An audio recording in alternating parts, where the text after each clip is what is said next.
Hello guys! Welcome to my vlog again and again and again and again and again and again. For today's video guys is nagplano ako na magluluto ako ng ginataang tulingan.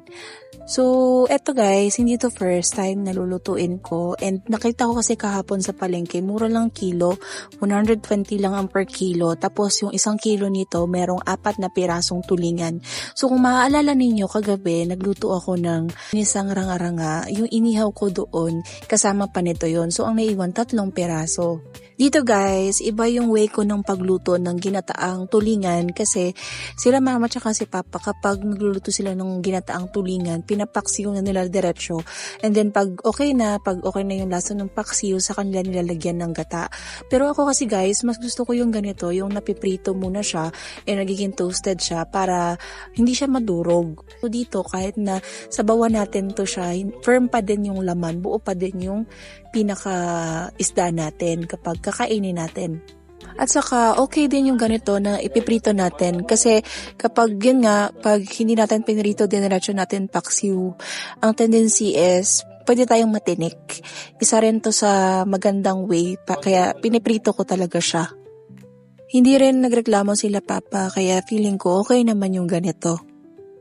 Kapag medyo tostado na yung ating mga tulingan, is pwede na natin tong hanguin kasi nga lulutuin pa rin naman natin to. So okay lang kapag kahit hindi siya masyadong luto sa loob. So dito, plano ko sanang iwanan yung iba, kaya yung itong mga nasa gitnang parte ng isda, bala ko sanang i-toasted ng tuluyan para pwede bang yung iba kapag ayaw nila ng isda na nandoon sa paksiw or sa ginataan, pwede silang kumain nitong hiwalay na isda. Kaso lang, nung ina-assemble ko na, yung ipapaksiw ko na sana siya, na-realize ko, parang since maliliit nga itong isda na to, and 3 piraso na lang naiwan, konti lang yung may papaksiw natin sa gata. So, ang ginawa ko, nilahat ko na lang. Nung okay na or luto na yung ating mga isda, it's time na para magpaksiw tayo. So ito, meron tayong mga luya, nag-slice lang ako ng luya, sibuyas, and bawang. So nakadepende yan sa inyo guys kung paano nyo to gagawin. So nung nalagay na natin yung ating mga sibuyas, bawang at luya, it's time na para ilagay natin itong mga pinirito nating galunggong.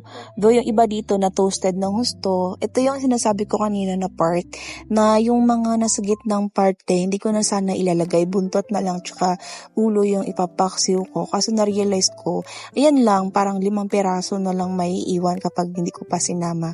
So isama na lang natin lahat. And then naglagay din ako dito ng sili haba. And after nito is maglalagay na ako ng iba pang rekado gaya ng itong suka.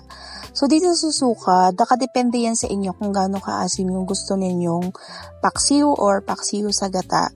So guys, okay lang gumamit ng mga, kung ano yung suka na meron kayo na available sa inyo.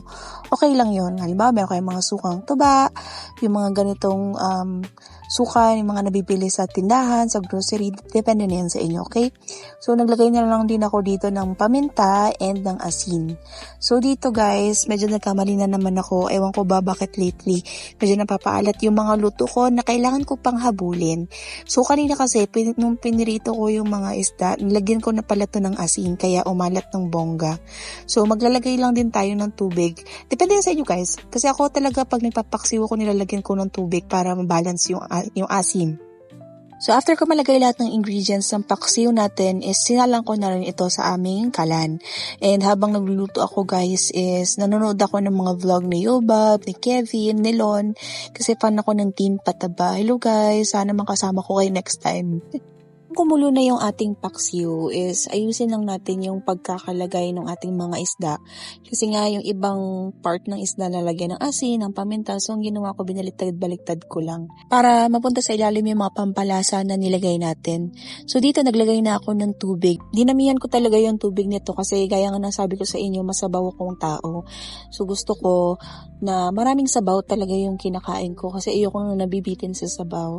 And bukod doon, kagaya nga nasabi ko kanina, medyo maalat kasi to. So, kailangan kong i-adjust yung lasa. So, hindi na ako nagbawas ng sabaw.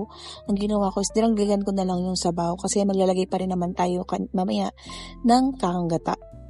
Nung okay na yung lasa ng ating paksiw is naglagay na rin ako ng kakanggata. Hindi ko rin alam ba't dyan ko nilagay yung kakanggata. Marami naman kami mga mangkok dito. Bida-bida rin talaga ako minsan eh.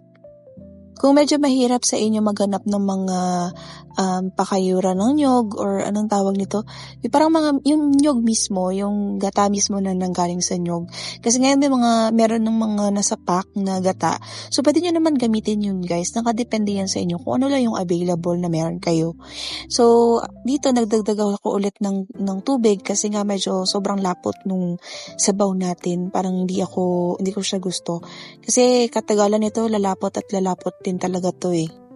Dito, tinakpan ko lang siya after natin maglagay ng kakanggata and tikman lang natin yung sabaw para pwede natin pa i-adjust. So kapag okay na yung sabaw or okay na yung lasa ng sabaw is ang ginawa ko kasi dito guys, meron kasi kaming sitaw na nandito sa ref. So ang ginawa ko, nilagay ko din to or naglagay din ako ng sitaw. Actually, hindi ko na sana ito lalagyan. Kaso naisip ko, pamparami din to ng laman ng ating paksiw sa gata. So, alam nyo ba guys, na umabot to hanggang gabi. Actually, meron pa nga naiwan, siguro mga 5 slices pa. Kasi sa isang piraso ng isda guys, kasya na siya sa isang kainan. So, talagang tama lang. And ito, pwede pa namin to iinit bukas. Masarap din to iinit. So, after natin ilagay yung ating mga sitaw, tatakpan lang natin to para maluto siya and then papakuluan lang natin ng isang kulo. So, after natin pakuluan, nilagay ko na rin yung ating pechay. Anong ating pechay? Yung pechay. So, itong pechay na to guys, ito yung last na harvest ko siguro doon sa mga tanim ni mama na pechay. Kasi ang dami nito ng mga nakaraan, ang daming tanim ni mama na pechay. So, yan na lang yung naiwan. Buti na lang meron pa naiwan, hindi ko na kailangan pang bumili. Ang mahal-mahal na rin kasi ng pechay ngayon guys. Yung isang parang pinakapuno ng pechay, 20 pesos na agad yun. Ilang piraso lang or ilang dahon lang. So, after kumulo is okay na yung ating paksiw sa gata. Guys, alam nyo, masarap to. Kasi umanghang dito yung sili na nilagay ko tsaka yung mga paminta. And satisfied na din ako sa lasa. Naihabol pa rin naman natin. And kung makikita ninyo, healthy to guys. Kasi nga meron tayong gulay na nilagay. So, yun lang guys. Sana nag-enjoy kayo sa aking vlog. And sana may natutunan kayo at natakam kayo sa aming vlog or sa aking vlog. Kasi yan din ang goal ko dito sa aking vlog, yung matatakam kayo at syempre yung may matututunan kayo, lalo na sa mga beginners at gustong matutunan magluto.